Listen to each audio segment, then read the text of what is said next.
Tienes un conflicto y para solucionarlo necesitas una herramienta más rápida y efectiva que la justicia ordinaria y muchas veces a un menor costo. Entonces el CAN-US es tu aliado estratégico. Comunícate con nosotros para asesorarte de manera personalizada y así poner fin a tus controversias. CAN-US, tu mejor opción para la solución de tus conflictos.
Muy bien, tengan ustedes muy buenas tardes. Mi nombre es Santiago Ortega, soy profesor a tiempo completo de la Escuela de Posgrado en Derecho de la Universidad Espíritu Santo.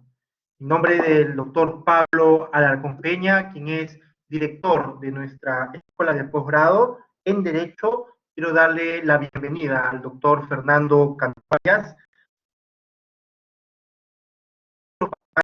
este 30º Foro Internacional sobre Arbitraje Multipartes y Multicontratos.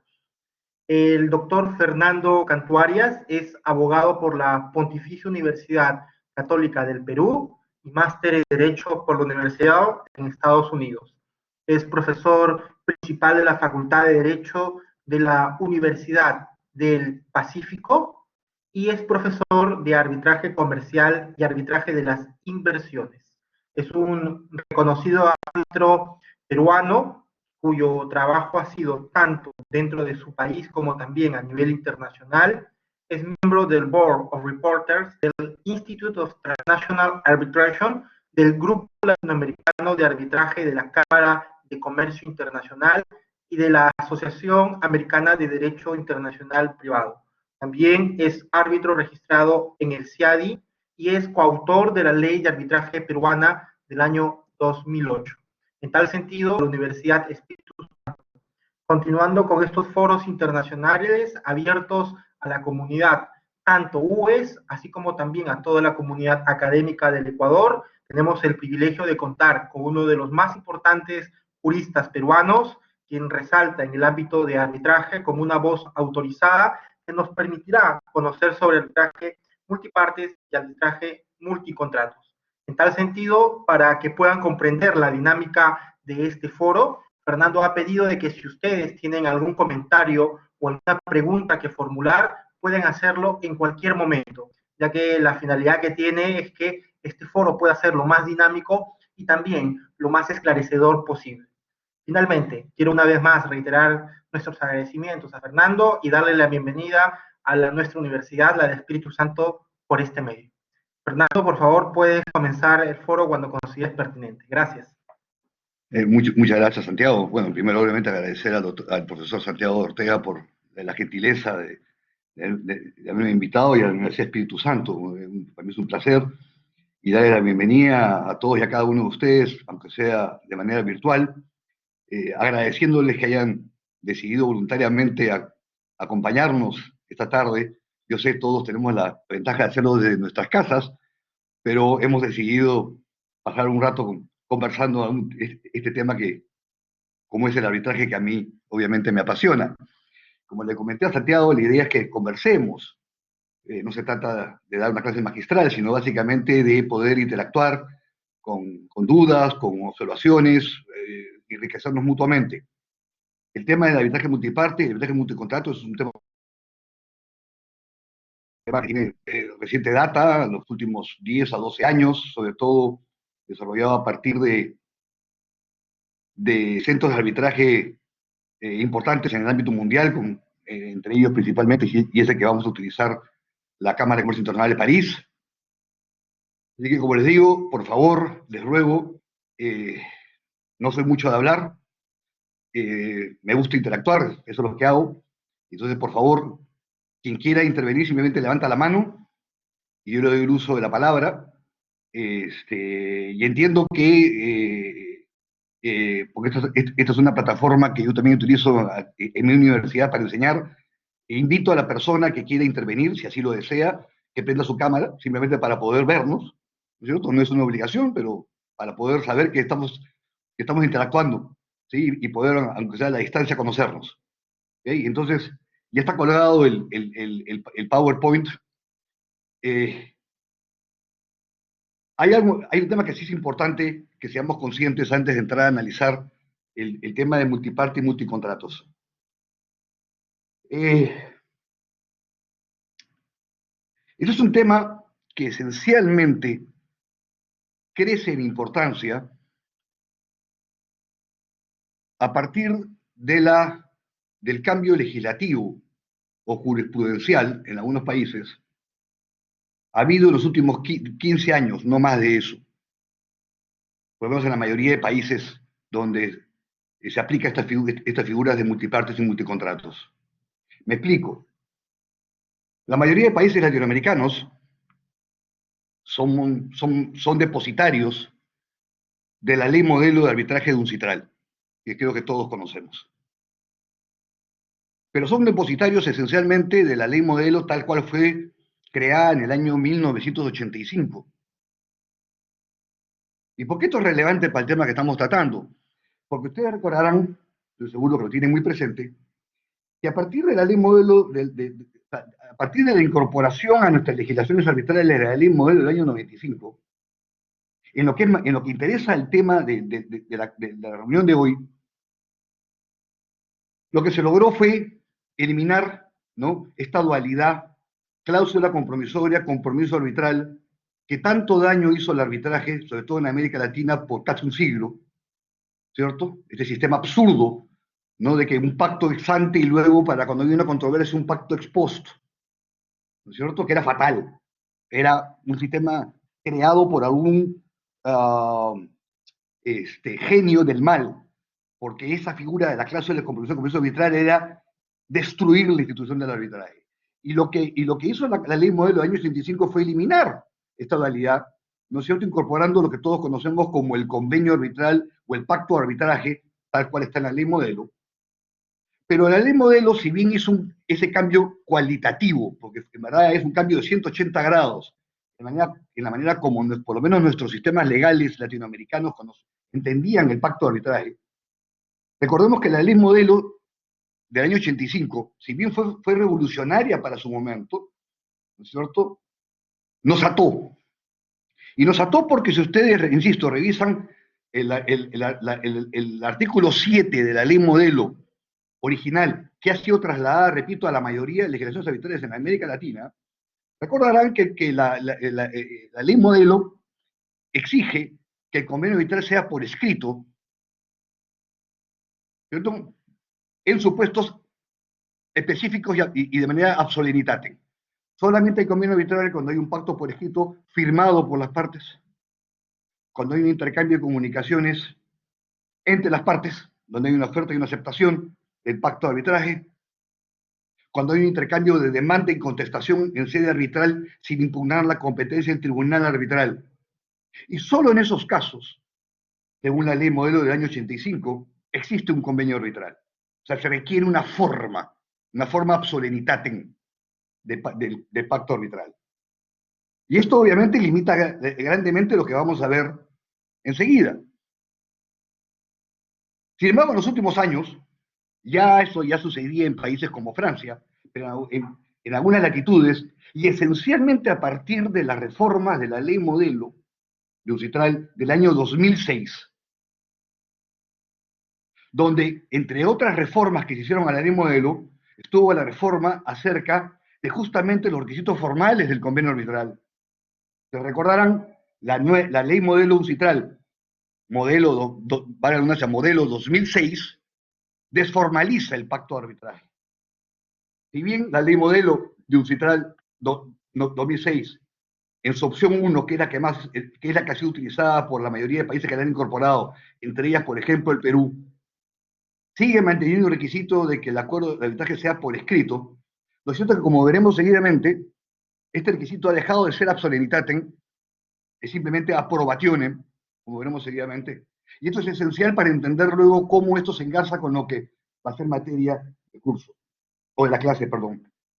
En buen castellano, lo que vamos a conversar hoy día, si bien es posible aplicarse en sedes arbitrales que son ley modelo 1985, no va a desplegar toda su eficacia por justamente este requisito formal que está contenido en la ley modelo del año 85.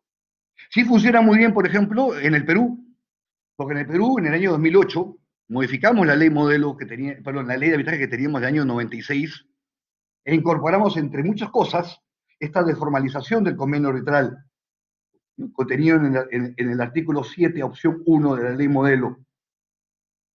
¿Ok? Hoy día en el Perú, el convenio arbitral debe constar por escrito, sí, pero se puede demostrar de muchas maneras, porque como repito, la ley modelo, la opción 1 lo que requiere es que se pueda demostrar esencialmente ¿qué cosa? Esencialmente que estamos ante un acuerdo de voluntades. Y entonces, por ejemplo, se puede probar que el convenio arbitral ha sido celebrado, no solamente cuando ha sido firmado por las partes, ley modelo año 85, y que es aplicable en la mayoría de países latinoamericanos, sino que en mi país puede ser probado de 1000 formas, no solamente cuando es firmado, sino cuando, obviamente, hay un intercambio de comunicaciones, pero también cuando se puede demostrar que ha sido aceptado tácitamente. Típico caso de aceptación tácita, ¿no es cierto? Yo le ofrezco a Andrea Muñoz, ¿no es cierto?, venderle una serie de bienes desde el Perú, ¿no es cierto?, 100 mesas con ciertas características a tal precio, ¿no es cierto?, colocado FOB en Guayaquil, ¿no es cierto?, y le ofrezco que obviamente a cambio de ello ella me debe pagar con una carta de crédito colocada en tal banco, que cubra la cantidad. Ella no me contesta, no me contesta. Sin embargo, yo mando la mercadería y ella paga, me manda la carta de crédito, tal cual estaba estipulada en mi oferta. Y en esa oferta había un pacto de arbitraje, era parte de la oferta que yo le hacía. Conforme a las nuevas estipulaciones de la ley modelo del año 2006 para aquellos países que lo hemos incorporado, eso demuestra la existencia de un convenio arbitral.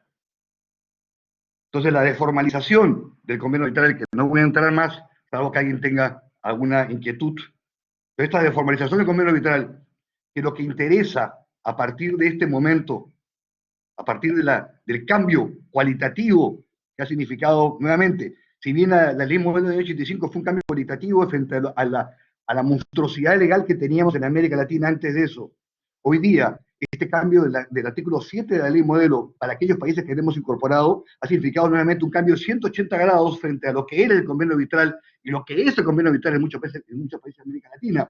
Porque hemos pasado, insisto, de un convenio arbitral que tiene que tener una forma absolenitatem, y que por tanto si no sea esa forma, no existe el pacto de arbitraje. Hoy día, los países como el Perú, que hemos incorporado la novísima modificación a la ley modelo, hoy día el convenio arbitral es un simple contrato que se puede probar como cualquier contrato, que no requiere ninguna formalidad especial.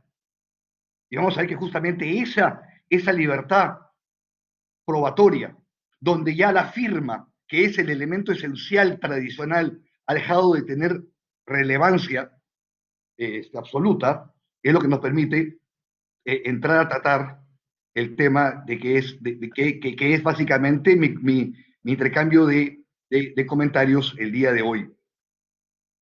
No sé si hasta aquí alguien tiene alguna duda, alguien tiene alguna pregunta, algo que quiera que tratemos, antes de pasar a lo que es el objeto de mi presentación.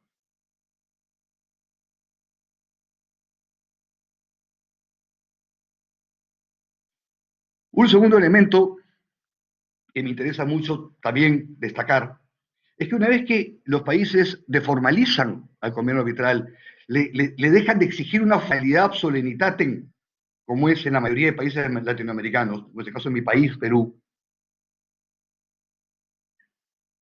y ya no se exige, bajo sanción de inexistencia de pacto arbitral, la firma, aparece lo que todos hemos escuchado hablar y hemos leído y entendemos, que es la figura de partes no signatarias, ¿cierto? Partes que son parte, valga la redundancia, del pacto de arbitraje, pero no lo han suscrito.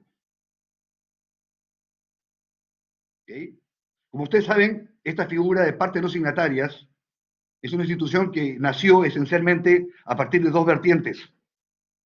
Una en Francia, a partir de jurisprudencias de su Corte de Casaciones, y otra vertiente nació esencialmente de las Cortes del Segundo Circuito Federal de los Estados Unidos, circuito de Nueva York, que entendieron a partir de jurisprudencia que pueden haber partes de un arbitraje, aun cuando no hayan suscrito el pacto arbitral. Nuevamente, la lógica es que estas partes existen, son parte del convenio arbitral, porque se da un supuesto típico, el más usual, un consentimiento implícito. Es decir, yo no participo formalmente del pacto de arbitraje, yo no participo formalmente del contrato que contiene el pacto de arbitraje, pero sin embargo, no participo en términos de firma, pero sin embargo, participo durante la existencia de ese contrato de manera determinante y significativa. Un caso típico, yo suscribo un contrato con una empresa para hacer una obra y una sucursal de una empresa, y la matriz interviene de manera decisiva en la ejecución contractual. Típico caso donde luego la matriz no puede afirmar que, como no ha firmado el convenio arbitral, no es parte del pacto de arbitraje. Figuras ahí como el consentimiento implícito, ¿cierto? Calzan perfectamente bien en esta institución. En el Perú nos atrevimos a positivizar, a convertir en norma esta figura de partes no signatarias, por varias razones. La principal es porque obviamente, por lo menos esa es la experiencia peruana, iba a ser muy difícil, por no decir imposible, esperar que mi Poder Judicial peruano, formalista, ¿no es cierto?, poco conocedor del tema arbitral, pudiese desarrollar las teorías de partes no signatarias como lo han hecho cortes como en Francia, en Estados Unidos, en Suiza y otros países conocedores de la práctica arbitral. En el Perú positivizamos, repito, esta figura de las partes no signatarias en el artículo 14 de nuestra ley de arbitraje del año 2008, que la tienen ustedes ahí en su PowerPoint, que dice el artículo 14, incorpora la lógica justamente de esta jurisprudencia que estaba comentando. Nos dice, el convenio arbitral se extiende a aquellos cuyo consentimiento, porque lo que importa aquí es el consentimiento, es decir, de que se verifique que efectivamente esa parte desea o ha decidido participar, de someterse a arbitraje, según las reglas obviamente de la buena fe, se determina por su participación activa y de manera determinante en la negociación, celebración, ejecución o terminación del contrato que comprende el convenio arbitral o al que el convenio arbitral está relacionado. Se extiende también aquí a quienes pretenden derivar derechos o beneficios del contrato según sus términos, ¿no? Caso típico de este último supuesto, ¿no es cierto? El ejemplo típico, ¿no es cierto? Yo celebro un contrato de seguro de vida, ¿no es cierto? Compañía de seguros, contrato de seguro de vida que contiene un pacto de arbitraje, ¿no es cierto? Lo suscribo yo, lo suscribe la compañía de seguros, y obviamente es un contrato que obviamente se va a ejecutar cuando yo fallezca, ¿no? Cuando yo fallezco, ¿cómo se llama? Mis beneficiarios no pueden argumentar que como no firmaron el convenio arbitral, no les es oponible el convenio arbitral, porque están haciendo valer sus derechos respecto del contrato. De la lógica de esta figura de parte no signataria. Oiga, usted no puede agarrar un contrato, agarrar una tijera, cortar, ¿no es cierto?, donde no le conviene, donde no le interesa, y quedarse con el resto. No, usted, si hay un contrato que usted exige algún beneficio de él, caso típico, contrato de seguro de vida, usted no puede argumentar, repito, que como no firmó el pacto de arbitraje, no le es oponible. Claramente le es oponible a partir de la figura de parte no signataria. Entonces, esta deformalización del convenio arbitral, acompañada que permite a su vez habilitar la figura de partes no signatarias, es lo que, repito nuevamente, habilita el desarrollo de lo que es, y me voy a saltar cómo se llama toda la introducción, insisto, salvo que alguien quiera que conversemos más sobre el tema, habilita con gran fuerza el desarrollo de estas figuras de multipartes y multicontratos. Repito, ¿hasta aquí alguna duda? ¿Algo que quisieran que aclaremos? ¿Puedo avanzar? Lo he hecho bastante rápido porque tengo entendido que tengo solamente 45 minutos, por eso, pero insisto, si es que es necesario aclarar algo, encantado. Bueno, continuemos. Todos ustedes, colegas y amigos, vivimos en nuestro trabajo diario como profesionales del derecho en un mundo que se ha complejizado. Es una realidad. Y los contratos se han vuelto complejos. Y otros contratos, operaciones económicas muy complejas que requieren de diferentes tipos de contratos. ¿No es cierto? Contratos marcos, contratos de garantía, contratos sucesivos, contratos que se interrelacionan en la misma lógica negocial, donde además ya no solamente intervienen dos partes, ¿no? Tradicionalmente eran dos partes, no, hoy día intervienen muchos, ¿no es cierto? Matrices, subsidiarias, sucursales, ¿no? De parte de las complejidades de este mundo moderno, como nos atrevemos a llamarlo, por lo menos hoy día será moderno, mañana será historia, ¿no? Y esos contratos complejos, o esa complejidad negocial, se traslada al ámbito del arbitraje. Esa es la lógica de los multicontratos y multipartes. ¿Qué cosa es un arbitraje multiparte? Simplemente en su estado natural. Es cuando intervienen en un arbitraje más de dos partes, porque si son solamente dos partes, un arbitraje común y silvestre, respecto de un único contrato, o sea, hay varias partes respecto de un único contrato y respecto de un único convenio arbitral. Esa es la figura del arbitraje multiparte, el arbitraje multiparte en su sentido natural. Lo vamos a estudiar naturalmente y luego vamos a ver cómo se complejiza cuando se junta con el multicontrato. Pero primero para estudiarlo naturalmente. Más de dos partes respecto de un único contrato, respecto de un único convenio arbitral. Eso es un arbitraje multiparte. Un arbitraje multicontrato es cuando son naturalmente dos partes, pero hay más de un contrato y generalmente hay más de un convenio arbitral. ¿Sí? Vamos a verlo también en su estado natural y luego vamos a ver, juntarlos en lo que sería al final, ¿no es cierto?, lo que se denomina en la doctrina como arbitrajes complejos. Es decir, cuando se mezclan multipartes, multicontratos. Es decir, hay más de dos partes, hay más de un contrato, hay más de un convenio arbitral. ¿Sí? Generalmente uno se enfrenta a esta situación cuando estamos hablando de contratos complejos. Generalmente este es el escenario donde normalmente nos movemos. Pero primero quiero trabajar con ustedes, cada uno en su estado natural, para ver sus complejidades, para ver dónde están los problemas, para ver cuáles son las soluciones, y luego cuando lo juntemos vamos a ver que el tema no resulta tan complejo. ¿Por qué es un tema reciente este tema de multiplates y multicontratos? Ustedes lo saben mejor que yo. Mientras que la jurisdicción estatal de nuestras cortes tiene fuente legal, son nuestras leyes las que determinan quiénes participan en un juicio, en el arbitraje, esencialmente. Y aquí siguiendo un directo amigo y colega, Alfredo Bular, quien determina quién participa en la fiesta o quién está invitado a la fiesta del arbitraje, es el consentimiento. No basta, ¿no es cierto?, alegar que yo tengo algún tipo de interés. No, eso no interesa para el tema del arbitraje, porque el arbitraje es hijo del contrato. Y como hijo del contrato que es, requiere necesariamente, para que alguien participe en esa fiesta, que haya consentimiento. Y justamente esa exigencia de consentimiento hace que el tema sea complejo.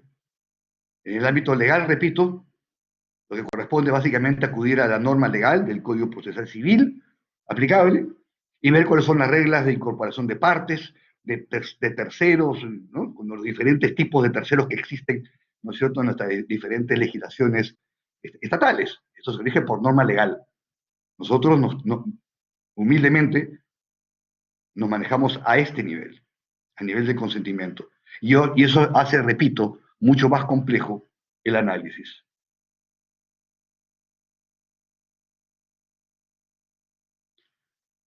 ¿Qué es, repito, entonces un arbitraje multipartes? Es un único procedimiento arbitral entre dos o más partes en el que se va a ventilar en un solo arbitraje diversos intereses.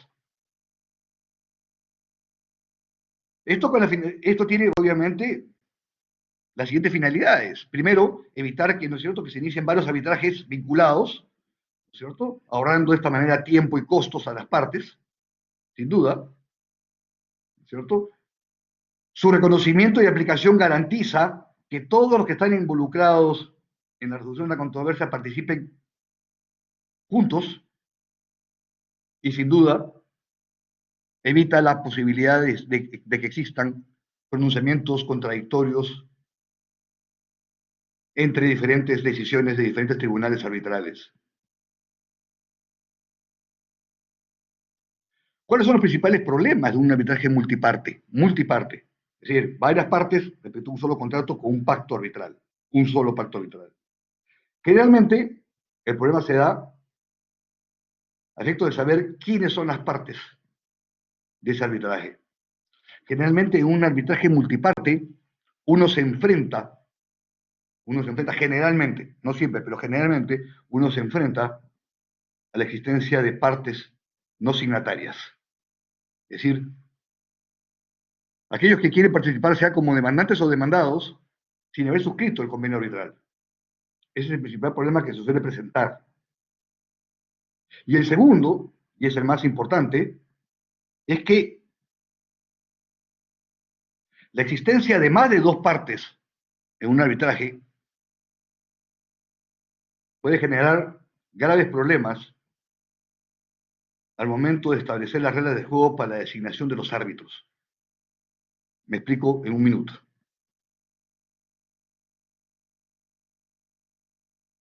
¿Sí? Perdónenme, no lo tengo aquí. Tradicionalmente,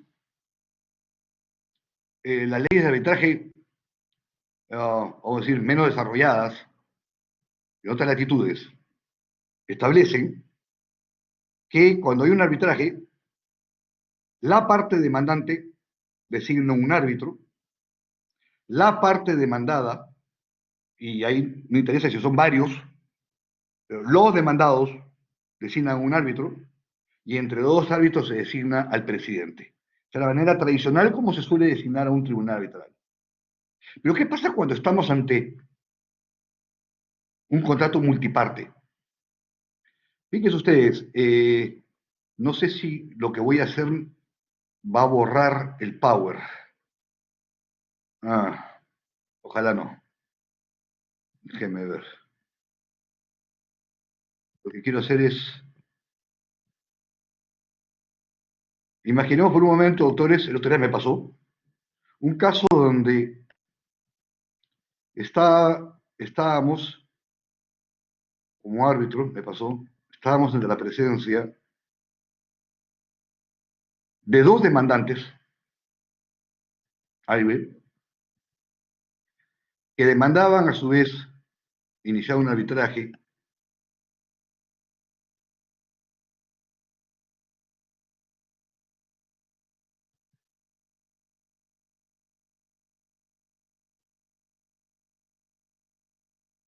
contra CDF y G. Este arbitraje nació de un contrato, un pacto de arbitraje contenido en unos estatutos de una sociedad anónima. Donde establecía que cualquier controversia entre los accionistas de esta sociedad, esa controversia debía ser resuelta mediante arbitraje. Ahí ve, dos socios demandaron a los otros cuatro socios y a la propia sociedad, reclamándole una serie de temas societarios. Fijémonos que si bien formales estos son demandantes, y en términos formales estos son demandados, lo cierto es que la relación, tanto entre ellos como entre los demandados, es totalmente independiente. Cada uno de ellos es en términos estrictos una parte, porque no tiene ningún vínculo con el otro. Su única vinculación es que son socios de una sociedad, pero no, cada uno tiene intereses propios. Entonces, ¿qué sucede? Normalmente los demandantes se ponen de acuerdo para demandar y ellos nombran a un árbitro. Y lo que sucede es que en el sistema legales nuestros, lo que la ley nos dice es, bueno, ahora los demandados tienen que nombrar a un árbitro. Pero sucede que entre estos demandados no hay intereses comunes. Y es muy raro, por no decir muy infrecuente, que entre todos ellos se puedan poner de acuerdo en designar un árbitro. Lo que sucede generalmente es que en esos casos, al no poderse poner de acuerdo, el centro de arbitraje designa residualmente al árbitro de los demandados. Pero en el fondo lo que sucede es que mientras que ellos han podido designar a su árbitro, aunque no sea obviamente su representante, tiene que ser independiente, pero ellos han tenido la oportunidad de designar un árbitro, ellos no han tenido esa posibilidad. Su árbitro ha sido designado por un tercero porque no han podido ponerse de acuerdo. justamente las complejidades del arbitraje multiparte y multiparte obliga a que existan reglas especiales que regulen esta materia en los centros de arbitraje, a efectos de garantizar la igualdad de armas entre las partes. No sé si voy a poder... Fernando, una consulta. ¿Y quién sería el que Santiago, ¿estás ahí? designase al ¿Podrías volver a colgarme el, cómo se llama el PowerPoint? Listo, ya, sí, ya el coloco las diapositivas. Power? No hay problema. Sí, la lámina. Sí, te preguntaba, ¿y ¿Santiago? quién sería el que designa, en ese caso, al árbitro, a los árbitros? ¿Verdad? Sí, te Sí, muchas preguntaba. gracias. Mil disculpas. Sí, te Sabía que iba a ser preguntaba, un ¿quién problema. designaría en ese caso en el que hay varios socios al árbitro? ¿Cómo se resuelve este problema de la designación de los árbitros en un arbitraje multiparte? Para eso se requiere regulación. Esto normalmente no está en las leyes de arbitraje. Esto requiere regulación específica a partir de las reglas de juego de los centros de arbitraje. Por ejemplo, voy a hacer mención al centro de arbitraje de la Cámara de Comercio Internacional. En mi país, por ejemplo, la Cámara de Comercio de Lima tiene una reglamentación similar, la tiene también el centro de arbitraje de ANCHAM. Pero, pues, por ejemplo, si vemos aquí, el artículo 10 del reglamento de CSI, que nos dice, si hay varias partes demandantes, porque la lógica, doctores, es que haya partes. Es decir, me explico, yo puede ser que yo demande a dos, a A y B, pero sucede que B es sucursal de A. ¿Okay? Si bien formalmente son dos empresas, lo cierto es que ahí hay una sola parte, porque hay un solo interés.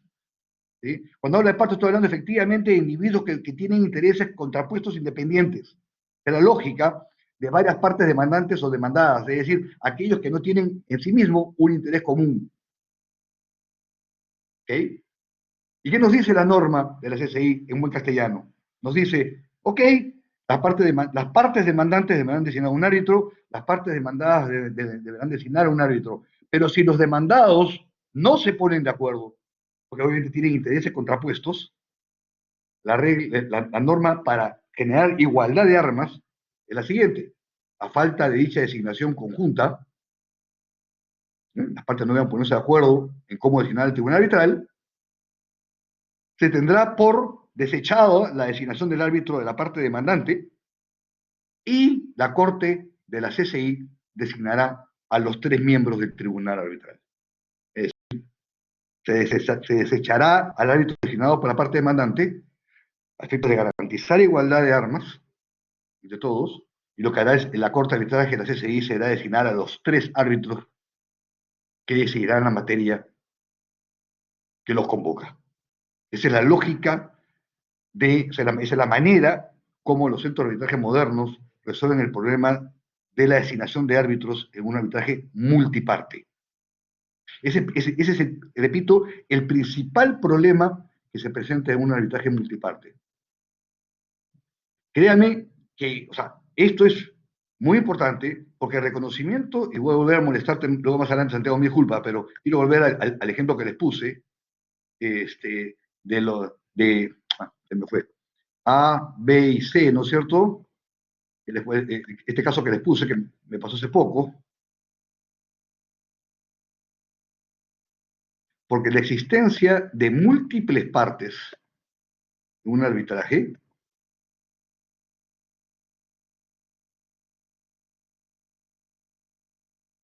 genera un efecto interesante. Todos son partes. En un proceso judicial, por lo menos en mi país, hablo del Perú, no conozco las reglas de juego de los poderes judiciales de ustedes, pero en mi país, ahí presentan una demanda y ellos solamente pueden contestar la demanda y en mi país solamente pueden reconvenir como la contracara de lo que ellos demandan. En un arbitraje multiparte, ellos pueden presentar una demanda y puede suceder lo siguiente. Si bien la demanda vamos a pensar, tres pretensiones de A y B van dirigidas a todos, puede haber que una pretensión adicional vaya dirigida. Buenas tardes, recuerdo que podemos revisar las preguntas antes, ahora sí. A puede dirigir una pretensión específica contra C, contra F. B puede dirigir una pretensión específica contra D, otra contra G. Aparte de contestar las pretensiones comunes y las específicas, G puede pretender pretensiones contra A. C puede tener pretensiones específicas contra B. Inclusive, puede hacer caso de que C tenga pretensiones contra E y F contra G. Obviamente esto que estoy diciendo suena impensable en un sistema judicial. Pero como el arbitraje nace del consentimiento de las partes, es un contrato, todos ellos son partes y por tanto tienen derecho a reclamarse mutuamente, mientras que las pretensiones que se aleguen estén dentro de lo que las partes acordaron en su convenio de arbitraje. Obviamente esto genera una relación procesal compleja, sin duda, ¿no? Que se resuelve caso por caso. Por ejemplo, en este caso, una vez que hubieron estos intercambios de demandas cruzadas, independientemente de quién fuera formalmente demandante y quién fuera formalmente demandado, lo que hizo el tribunal fue juntarnos con las partes y acordamos ciertos paquetes. Entonces acordamos que juntamos las controversias por temas, ¿cierto?, con las partes, y luego acordamos con las partes, ¿cierto?, cómo iba a ser la secuencia de resolución de estas controversias. Me acuerdo que en este caso que les pongo, hubieron 3 paquetes. Acordamos con las partes que íbamos a trabajar primero un primer paquete que contenía una serie de pretensiones todas cruzadas, ¿cierto?, que culminó en un laudo parcial. Una vez que laudamos y limpiamos ese paquete, entramos al segundo paquete de pretensiones. Se volvieron a actuar las pruebas, volvimos a laudar un segundo laudo parcial. Y claro, lo que sucede normalmente es que una vez que ya has laudado una o 2 veces, generalmente las partes terminan resolviendo sus problemas y lo que sucedió fue que lo que quedaba, el remanente que quedó, las partes lo transaron y le pidieron al tribunal que lo convirtieran en un laudo de común acuerdo. ¿Sí?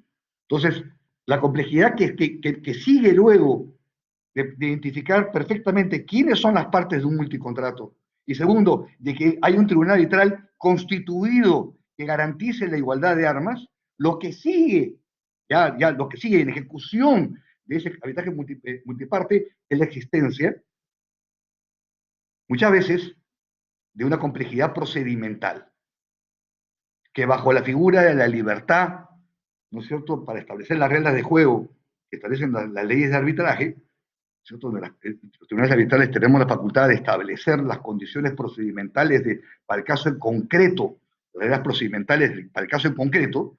A partir de esa libertad, ¿no es cierto?, uno puede construir y acomodar y desarrollar, ¿no es cierto?, de manera ordenada e inteligente, ¿no es cierto?, unas reglas procedimentales que les permitan a ustedes y a nosotros, ¿no es cierto?, limpiar, en un sentido del término, dar cumplimiento al mandato que las partes nos han dado para resolver sus controversias, ¿no? Esta es insisto, esta es la principal virtud de un arbitraje multiparte.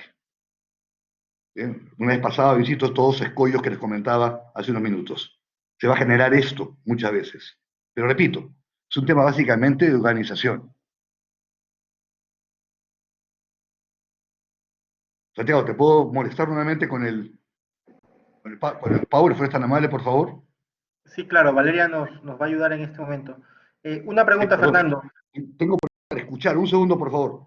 Un segundo, por favor.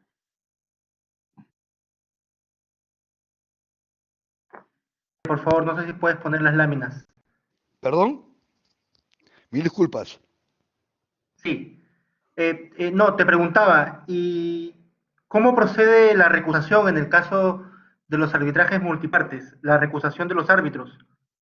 Bueno, si son designados directamente, o sea, si hay acuerdo de demandantes, si hay acuerdo de demandados, aún a veces se da, lo he visto también, ahí no hay problema, se sigue el proceso natural, los demandantes designan a un árbitro, los demandados designan a un árbitro, entre los dos designan al tercero, y si obviamente aún cumpliéndose con ese formato tradicional existe alguna causal de recusación, cualquiera de los demandantes o cualquiera de los demandados puede recusar a un árbitro. Ahí no hay misterio, ¿no? No hay misterio ahí de recusación. Igual sucede si no se da la igualdad de armas y el centro de arbitraje aplicando su reglamento designa a los tres árbitros. El reglamento obviamente va a cuidar de designar tres árbitros que aparezcan, por lo menos formalmente en el principio, como independientes de las partes, pero si alguna parte considera que a uno de los árbitros designados por el centro no es imparcial o independiente, va a proceder a una recusación y se va a seguir el trámite de recusación como en cualquier arbitraje. En eso sí no hay ninguna diferencia. ¿No? No hay nada particular. Si se demuestra una relación de alguno de los árbitros con alguna de las varias partes, obviamente lo que corresponde será una recusación. Ya designar un nuevo árbitro, ¿no?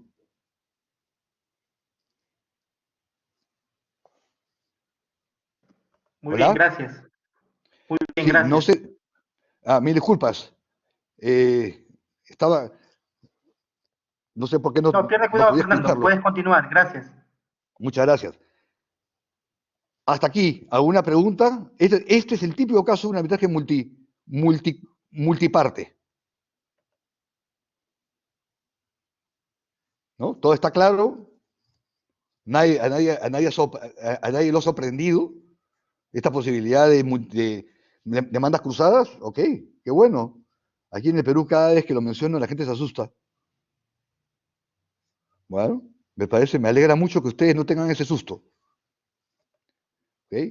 Entonces repito, arbitraje multiparte, hay más de dos partes, principales problemas. Generalmente nos enfrentamos a alguna parte no signataria, alguien que quiere ingresar al arbitraje o que se quiere atraer al arbitraje sin haber suscrito el convenio arbitral.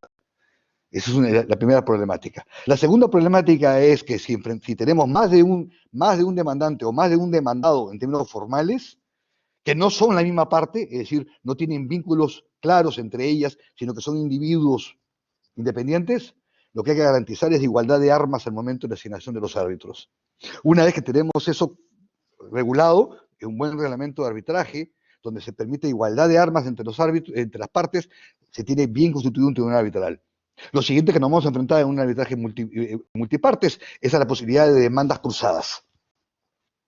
¿Okay? Que repito, ahí dependerá la complejidad de las demandas cruzadas, en el caso que yo les puse, ¿no es cierto?, en la pizarra, es el típico problema que se presenta cuando son demandas derivadas de acuerdos, por ejemplo, contenidos en estatutos de sociedades, donde hay mucha demanda cruzada entre socios.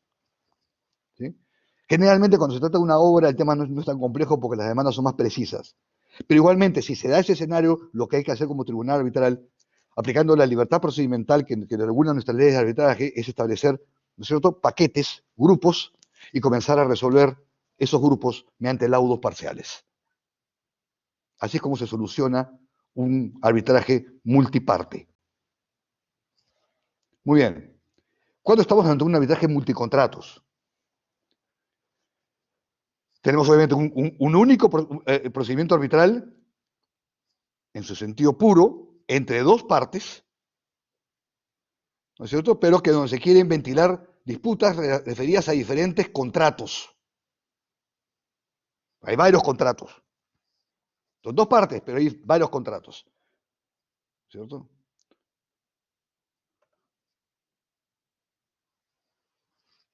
Aquí se pueden presentar diferentes situaciones. La primera es que los contratos sobre los cuales se quiere arbitrar en un solo caso no están firmadas por las mismas partes. ¿Okay? El tema se hace menos complejo cuando, sí, A y B, ¿sí?, pero y A y B tienen un contrato suscrito, pero luego lo que hay es que hay un A' B en otro contrato, pero sucede que esa A' B, A' es hija de A. O sea, la parte que aparece suscribiendo el otro contrato que yo quiero juntar en un solo arbitraje es,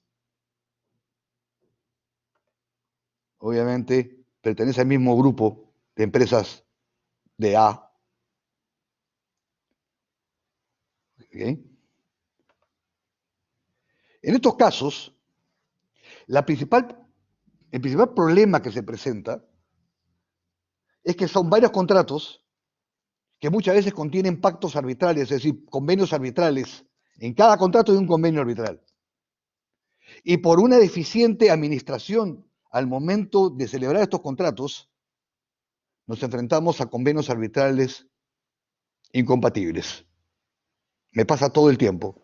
Contratos que están vinculados entre sí, ya veremos seguidamente cuándo hay una vinculación contractual para efecto de los multipartes, pero sucede que cuando aterrizamos en cada uno de los pactos arbitrales de cada uno de estos contratos que queremos juntar en un solo arbitraje, por ejemplo, establecen sedes de arbitraje distintas, arbitraje en Lima, arbitraje en Quito, dice el otro, arbitraje en Guayaquil, dice el tercer contrato. ¿Cómo compatibilizamos? ¿Cómo juntamos en un solo arbitraje bajo el principio, recuerden, esencial del consentimiento? Arbitraje es hijo del contrato. Si las partes tienen contratos que están vinculados, pero en cada contrato lo someten a sedes diferentes, salvo que obviamente se pongan de acuerdo, sin duda, pero el supuesto es que no se pongan de acuerdo, ¿cierto? El principal problema con los multicontratos es que nos enfrentamos a convenios arbitrales incompatibles, sedes de arbitraje distintas. Algunos dicen centro de arbitraje de Quito, otros dicen centro de arbitraje de Guayaquil, otros dicen arbitraje ad hoc. En cada contrato las partes han decidido soberanamente, en base a su autonomía y la voluntad, someterlo a centros de arbitraje distintos o inclusive a un arbitraje ad hoc. No son compatibles. Inclusive pueden ser sometidas ante el mismo centro de arbitraje, pero en un contrato han pactado un tribunal de A3 y en el otro han pactado un tribunal con un solo árbitro. No son compatibles. Es decir, el principal problema que se presenta con el multicontrato es la existencia de varios convenios arbitrales contenidos en estos diferentes contratos donde existen pactos de arbitraje que no conversan entre sí. Eso habrá que verlo caso por caso. ¿Cierto? Hay, por ejemplo, distintos idiomas. En uno se pacta que va a ser en castellano, en otro se pacta que sea en inglés. Dependiendo de las circunstancias del caso, se puede resolver, ¿no es cierto? Las leyes de arbitraje establecen que si las partes no se ponen de acuerdo, el tribunal puede establecer diferentes idiomas, y entonces, no sé, puedes juntar los dos contratos y decir, este arbitraje será en castellano y en inglés. O sea, hay formas de solucionar una posible incompatibilidad.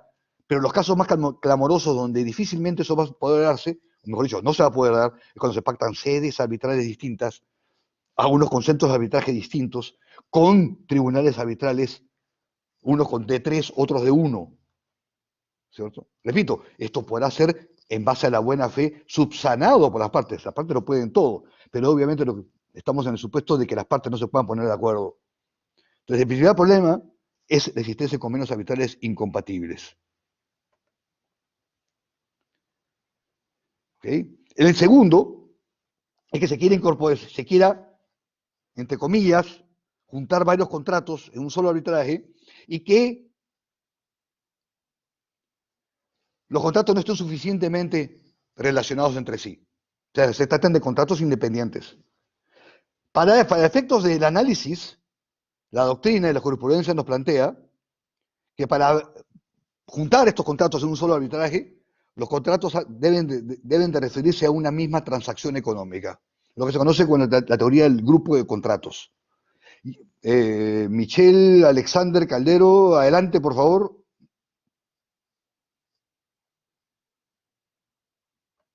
Michelle, ¿deseas intervenir?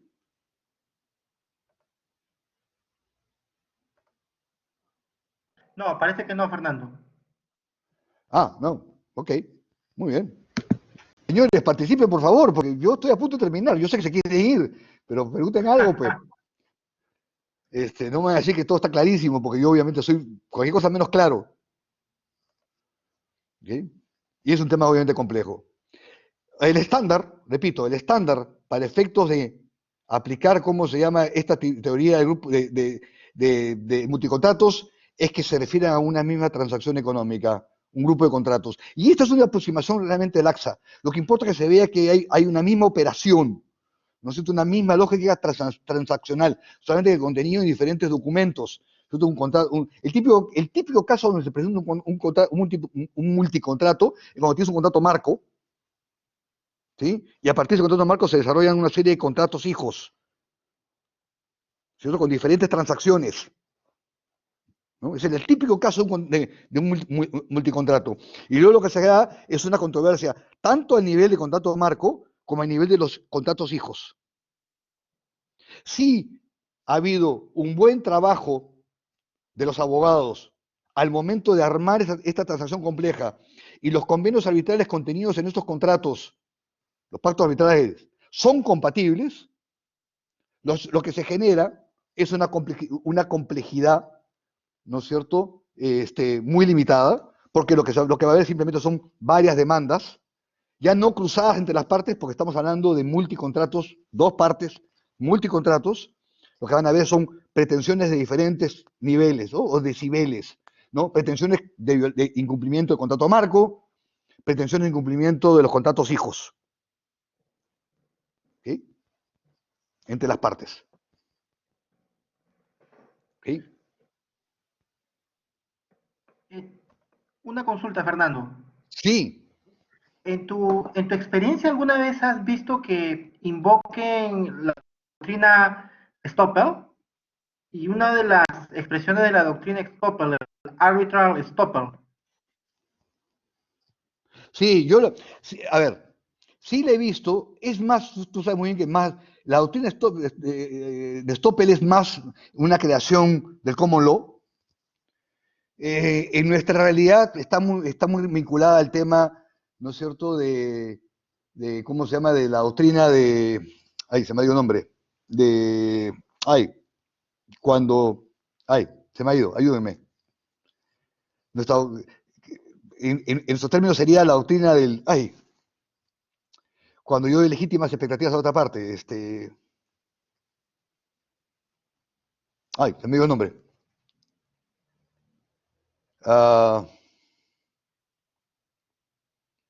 Debe ser el sábado en la tarde. Ahorita me va a recordar. Pero en nuestro sistema más continental es eso, legítimas expectativas de la parte. Es decir, cuando la otra parte te ha hecho creer, ¿no es cierto?, que ciertos comportamientos. ¿Ok?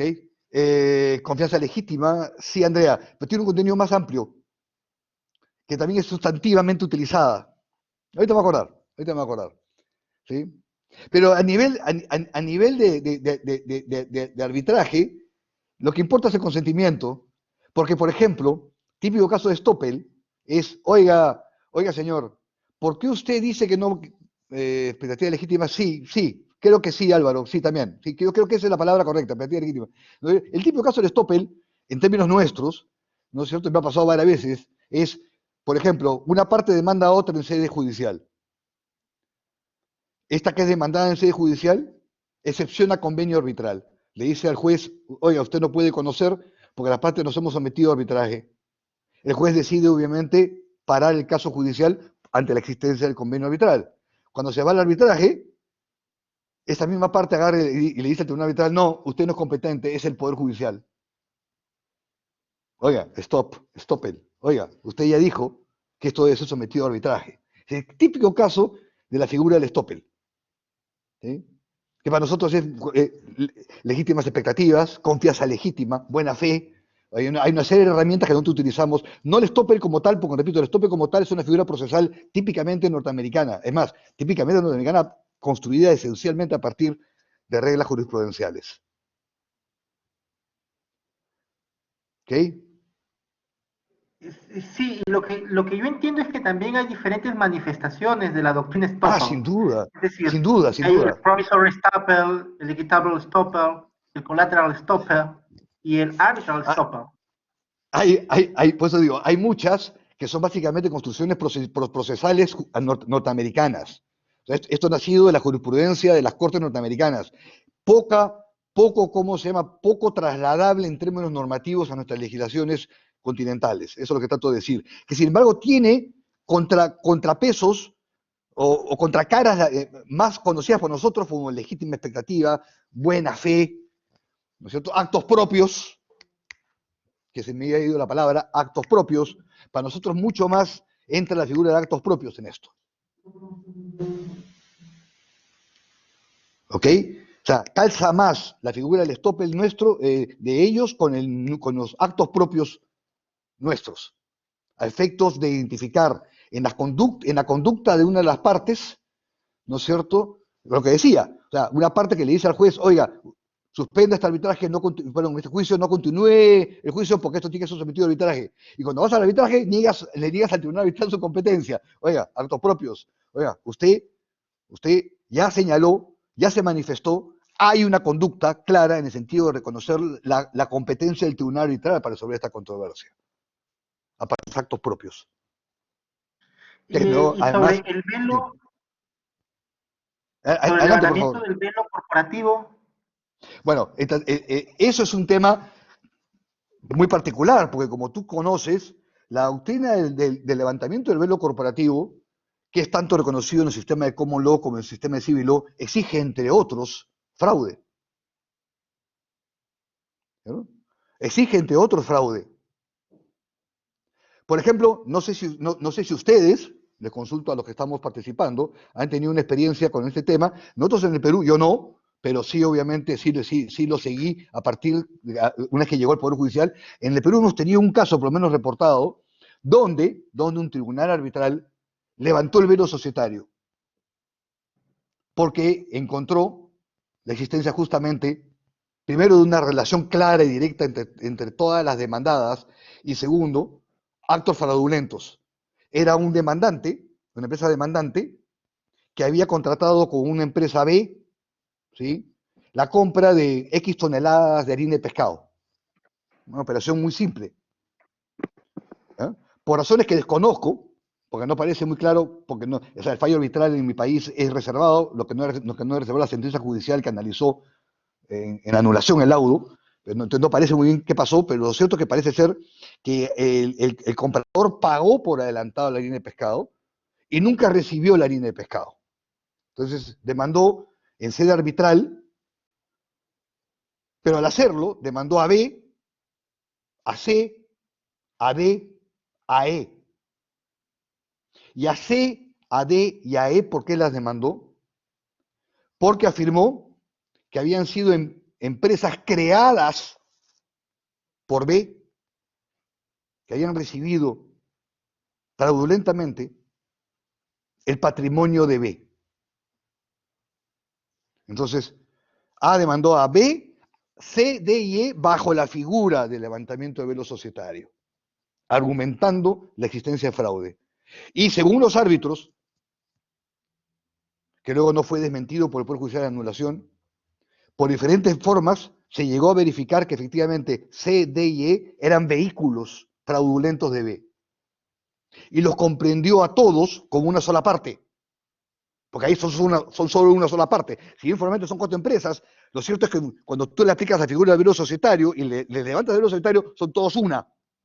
Y obviamente se laudó el tribunal arbitral contra las 4 empresas, a efectos de que el demandante pudiese reclamar o recuperar, mejor dicho, el pago y además la indemnización.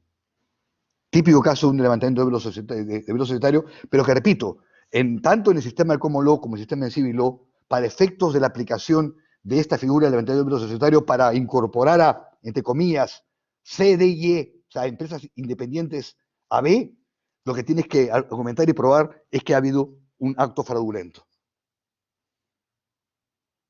Un abuso, ¿no es cierto?, ¿cómo se llama?, de la persona jurídica, ¿no es cierto?, como también lo conocemos. ¿Ok? No sé si con eso he podido dar respuesta Sí, muy bien, muchas gracias. a ustedes. No sé si ustedes, repito, si ustedes han tenido una experiencia similar, sería interesantísimo, ¿no? En mi país, hasta donde yo conozco, un caso, que además ya tiene varios años, por lo menos 10. No conozco otro caso donde se haya levantado el dedo societario, por lo menos que sea público, ¿no? Como fue este caso que llegó en anulación al Poder Judicial y el Poder Judicial confirmó considerando que efectivamente B, o sea, A y B habían suscrito convenio arbitral, C, D y E no, pero fueron atraídos válidamente al arbitraje porque al haber fraude era uno solo, ¿cierto? Y por tanto les alcanzaba perfectamente bien el convenio arbitral. Y el laudo salió contra B, C, D y E, en base, pero repito, en base a la existencia de pruebas relevantes en la existencia de fraude, ¿no es cierto? Directores que se cruzaban, gerentes que se cruzaban, ¿no es cierto? Similares domicilios físicos, similares domicilios fiscales. El hecho de que B había transferido a C y también a D y también a E patrimonio de B sin justificación, o sea, no había ninguna legitimidad transaccional que justificara por qué el patrimonio de B había pasado a otras empresas. Lo que habían hecho, obviamente, fraudulentamente era quitarle todo el patrimonio a B para que B no pudiese responder contra A. Ese fue el escenario en el cual se generó esta figura en mi país. En este caso único en mi país, perdón, para ser más precisos.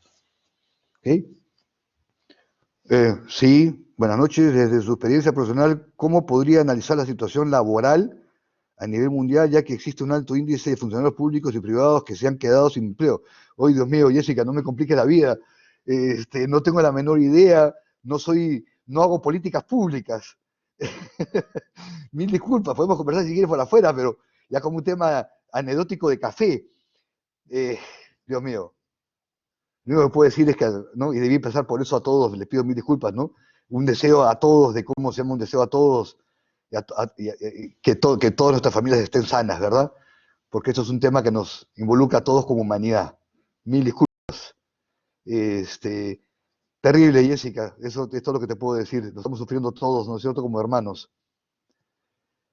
Ojalá pase y pronto. Entonces, permítame retomar.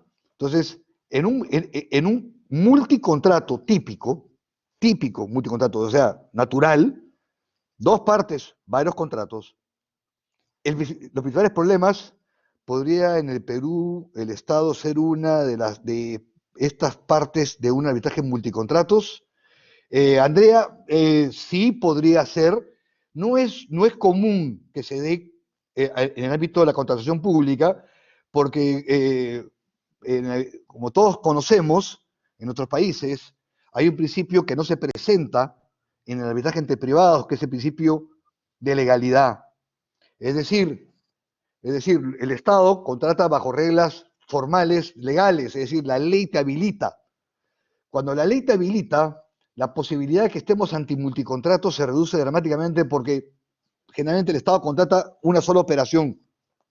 En una sola operación contrata lo que la ley le habilita. No me he topado yo, con honestidad, debo decir, con multicontratos celebrados por el Estado peruano, que como ustedes saben, en mi país, el Estado peruano por diferentes legislaciones arbitran todo. El Estado arbitra todos los contratos de servicios, todos los contratos de obra, todos los contratos de concesión. Sin embargo, contienen, por ejemplo, un contrato de concesión que es complejo, contiene todos los elementos propios de una operación que en el ámbito privado sí uno podría haber separado en diferentes operaciones. El Estado concentra en un solo contrato, en un solo documento, vamos a decir, la complejidad es que en un contrato, repito, por ejemplo, de concesión privada, se puede ver en diferentes tipos contractuales. Yo no me he topado, insisto, en mi país con un multicontrato estatal, pero no niego que podría darse.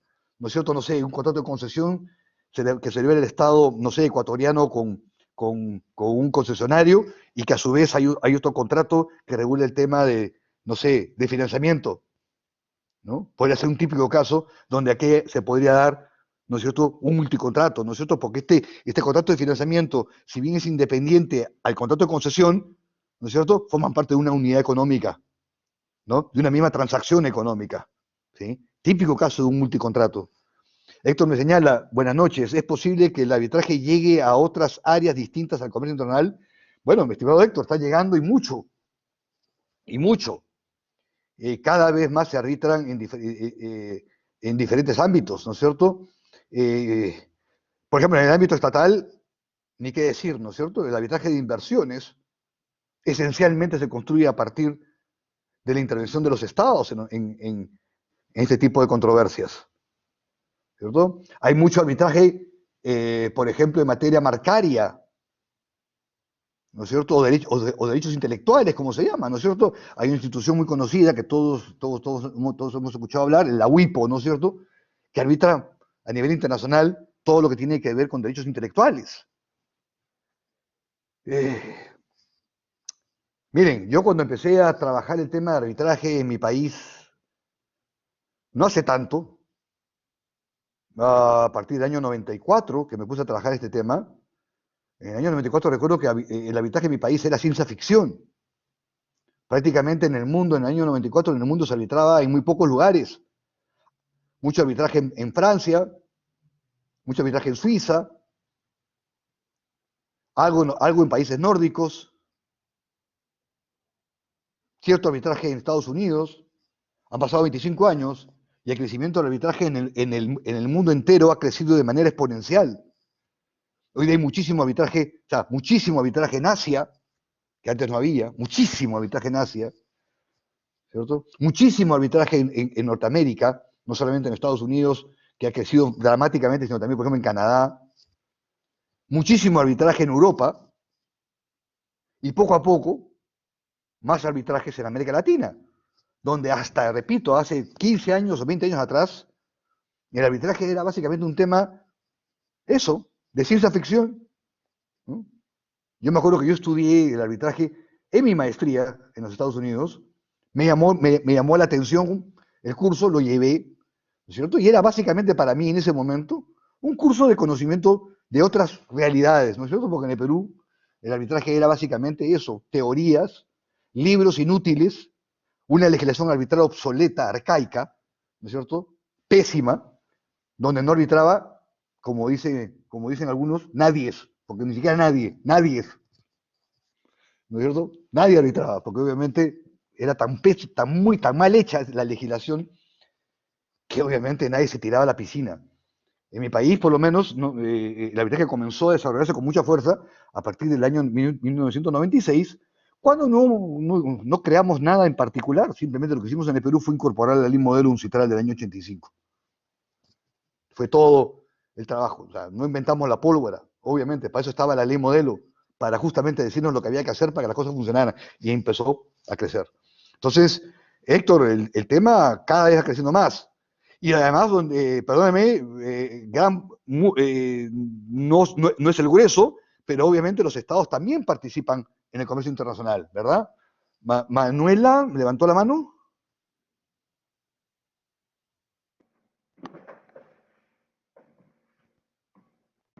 ¿Manuela? Sí, efectivamente, si Manuela desea participar, puede volver a levantar la mano. No hay problema, para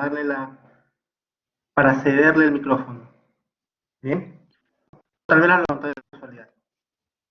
Manuela, ¿desea intervenir usted? Bueno, ojalá se anime después. Ah, Manuela nos abandonó. No nos abandones, Manuela, no te voy a exigir que intervengas, si es tu deseo. Bueno, entonces, cuando se da, repito, cuando se da un multicontrato, la complejidad, una vez pasado el tamiz de las cláusulas arbitrales compatibles, este es el principal problema en materia de multicontratos, ¿cierto? Y luego verificar que efectivamente esos contratos que tienen cláusulas compatibles forman parte de una misma transacción económica, lo que se va a generar es un conflicto, repito, entre dos partes referidos a diferentes transacciones. Perdón, a diferentes contratos formalmente ejecutados. Nuevamente apelo al reglamento de la Cámara de la CCI, que nos dice eso, ¿no es cierto? Y que en general, por ejemplo, la Cámara de Comercio de Lima y otros centros de arbitraje, las demandas que surjan de o en relación con más de un contrato podrán ser formuladas en un solo arbitraje, independientemente de si dichas demandas son formuladas bajo uno o más acuerdos de arbitraje bajo reglamento. Esta regla de uno o más acuerdos de arbitraje bajo reglamento significa que obviamente sean sometidas al reglamento de arbitraje de la CCI y que además sean obviamente entre ellas compatibles entre sí. Si se cumplen esos requisitos, se pasa a un arbitraje multicontratos. Y finalmente, los contratos, los arbitrajes complejos, como mencioné. Más de dos partes, más de un contrato, más de un convenio arbitral, donde lo que se da es replicar cada uno de los temas que ya hemos estado viendo de manera natural, ¿cierto? Primero se genera, ¿no es cierto?, un tema de quiénes son las partes del arbitraje, donde aparecen normalmente partes no signatarias. Segundo, recordemos la necesidad de igualdad de armas en la asignación de árbitros, que es el típico problema de multipartes. Luego, verificar, ¿no es cierto?, que los diferentes contratos que se quieren unir en un solo arbitraje tengan una misma relación económica, que los pactos arbitrales sean compatibles entre sí, ¿no? Convenios arbitrales compatibles entre sí, ¿cierto? Y lo que se hará será un arbitraje complejo, ¿no es cierto? Porque habrán muchas partes, habrán no solamente muchas demandas de diferentes contratos, pero todos vinculados a una misma lógica económica, sino que además se podrá dar lo que vimos al principio, ¿no? Estas demandas cruzadas, donde demandantes demandan directamente a todos los demandados, pero también individualmente algunas pretensiones a algunos demandados que demandan, que contestan esa demanda, pero a su vez demandan individualmente a cada uno de los demandantes, e inclusive se demandan entre los propios codemandados, porque si bien formalmente son demandados, en los hechos son partes independientes que tienen controversias referidas a esa misma transacción económica sobre la cual hay un convenio arbitral. Y eso es lo que se da, ¿no es cierto? Esta es lo que llamamos demandas cruzadas, ¿cierto? Que nuevamente, por ejemplo, les pongo en la pantalla la experiencia de las reglas de la CCI, que lo que hace es justamente eso, reconocer la posibilidad, porque esa es la realidad. Para eso se reconocen los multicontratos y se reconocen los multipartes, para permitir justamente que se dé estas reglas de demandas cruzadas. ¿Quién realiza la verificación de estas circunstancias? El centro de arbitraje.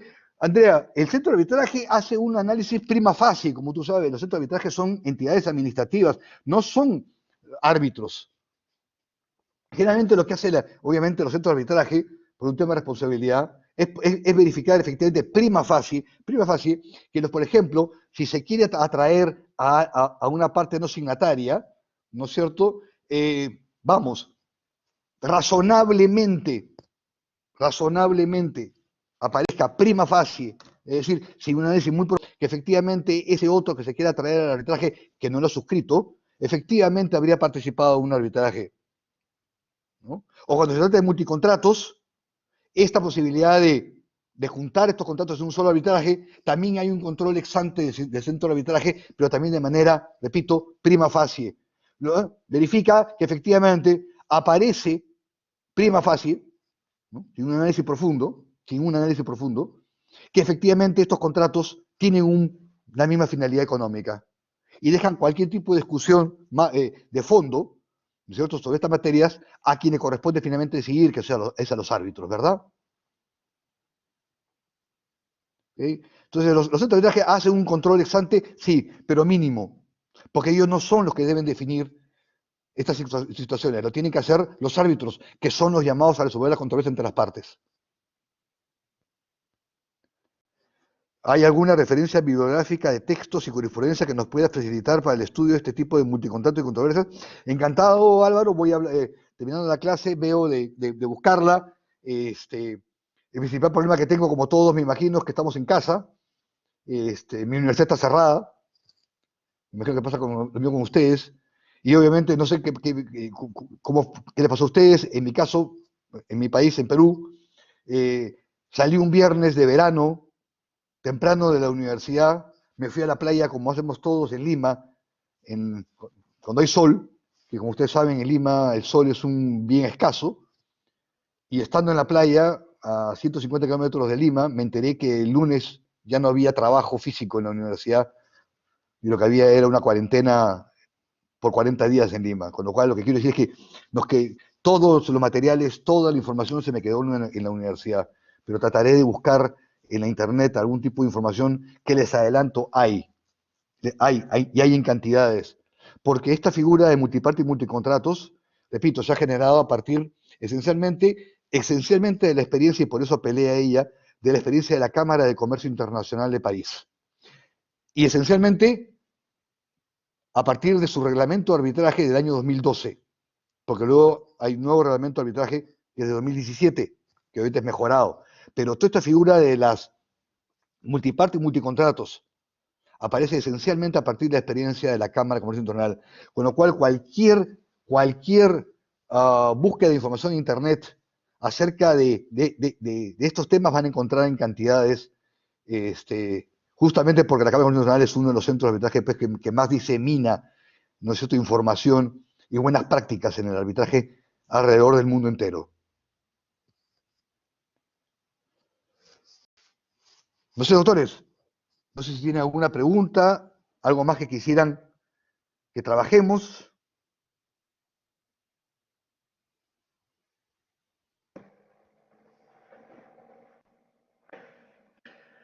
Muy bien. ¿Alguien más desea formular alguna pregunta?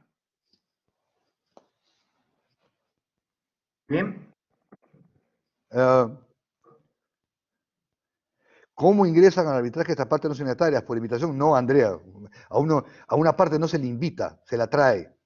Y para cumplir con los requisitos, como hemos visto, Andrea recuerda, cuando hay multipartes, imaginemos que Andrea, tú y yo tenemos un contrato, ¿sí? Tenemos un contrato, tú y yo hemos suscrito un convenio arbitral dentro del contrato, pero yo quiero atraer no solamente a Andrea, quiero traerlo a Álvaro. ¿Por qué? Porque yo afirmo de que Álvaro ha intervenido de manera decidida en el contrato. Álvaro no ha suscrito el convenio arbitral ni el contrato, pero ha intervenido, yo afirmo que efectivamente ha intervenido en el contrato. Yo lo que tengo que hacer, estimada Andrea, es al inicio del arbitraje yo tengo que decir, cuando hago la solicitud de arbitraje ante el centro de arbitraje respectivo, yo tengo que decir, yo soy demandante y yo voy a emplazar a Andrea y a Álvaro. Y a los dos tengo que atraerlos desde ese momento. ¿Para qué? Para que Andrea y Álvaro, como multiparte, demandados, designen de común acuerdo a su árbitro. Y si no pueden ponerse de acuerdo porque son partes totalmente independientes, se pasará al sistema que vimos, donde, por ejemplo, la CCI o la Cámara de Comercio de Lima o Anchan Perú, lo que dicen es, si no se puede hacer un sistema donde hay igualdad de condiciones, se deja de lado las designaciones de partes y el centro nombra al árbitro. Y entonces el centro nombra un tribunal arbitral de 3, donde formalmente intervenimos yo como demandante, tú, Andrea, y Álvaro como demandados.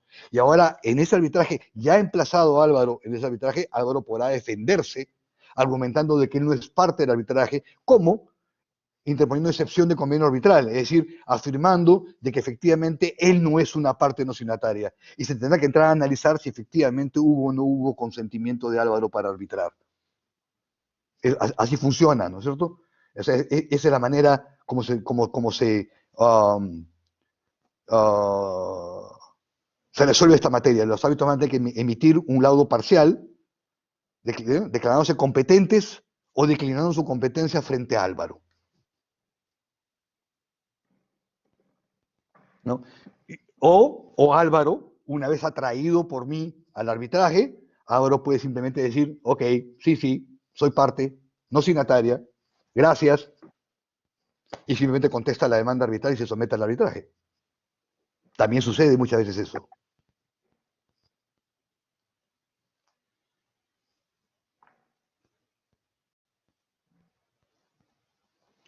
Muchas gracias. Muy bien. Bien. ¿Alguno más de ustedes tiene alguna pregunta que formular al doctor Cantuarias? Creo que ha quedado bastante claro los aspectos más relevantes del arbitraje multiparte y el arbitraje multicontrato que nos presentó Fernando el día de hoy. En tal sentido, me gustaría agradecer una vez más al doctor Fernando Cantuarias, quien tiene una vasta experiencia en arbitraje a nivel nacional, es decir, a nivel del Perú, así como también a nivel internacional. Por eso mismo, la Universidad de Espíritu Santo, como les indiqué, contribuyendo de forma determinante a la formación de la comunidad académica ecuatoriana, es que viene realizando estos foros internacionales.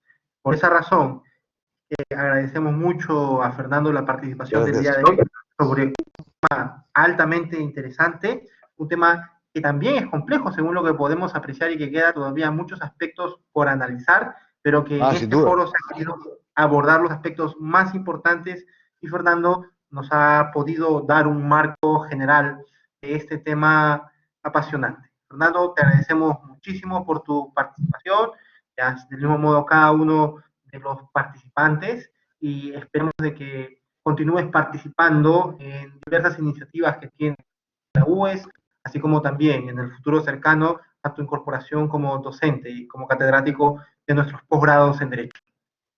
No, muchísimas gracias a ti, muchísimas gracias a Santiago y muchísimas gracias a todos los que han participado, que han tenido la delicadeza de acompañarme en esta hora y media que hemos estado conversando. Espero que haya sido de utilidad para todos.